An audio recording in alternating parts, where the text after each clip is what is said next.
ഇത് നമ്മുടെ ഹൈലൈറ്റ് ആണ് സംഭവം. നിറച്ച് കായ ഉണ്ടായിരുന്നു, കായെല്ലാം പഴുത്തപ്പോൾ നമ്മൾ പറിച്ചു എന്ന് വേണം പറയാം. ഇത് കണ്ടോ, അടിപൊളി കായ നിൽക്കുന്ന.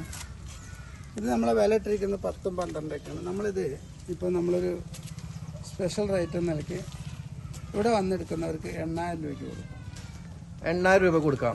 അവക്കാട കായ്ക്കില്ല എന്നുള്ള ചില ആൾക്കാരുടെ പരാതിയൊക്കെ ഉണ്ട്. നാട്ടിൽ കൊടുന്ന് വെച്ച് കാഴ്ചയാണ്. ഇത് നാട്ടിൽ തന്നെ അല്ലെ? നാട്ടിൽ വെച്ച് നാട്ടിൽ കാഴ്ച. നമ്മുടെ തിരൂർ ഏരിയയിൽ ഒരു വീട്ടിൽ കായ്ച്ചിട്ട് നമ്മൾ മോഹവില എടുത്ത് കൊണ്ടുവന്നാണ്.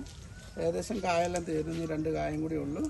അടുത്ത വർഷം സമൃദ്ധമായി കായ്ക്കും. അപ്പോൾ നിങ്ങൾക്ക് 8000 രൂപയ്ക്ക് ഇവിടെ വന്നെടുക്കുന്നവർക്ക് കൊടുക്കുന്നത്. അപ്പൊ നമുക്ക് ഇതിന്റെ ചെറിയ തൈകൾ ചോദിക്കുകയാണെങ്കിൽ ഇത് ഇവിടെ സാധനം സ്റ്റോക്ക് ഉണ്ടോ? 300 രൂപ 400 രൂപയ്ക്ക് സബ് ട്രോപ്പിക്കൽ അവക്കാഡോ ഉണ്ട്. 250 രൂപയ്ക്ക് സബ് ട്രോപ്പിക്കൽ അവക്കാഡോ. ഇതിപ്പോ എത്ര പ്രായമായിക്കാണ് ഈ ഒരു തൈക്ക്? 3 വർഷമായി. 3 വർഷം.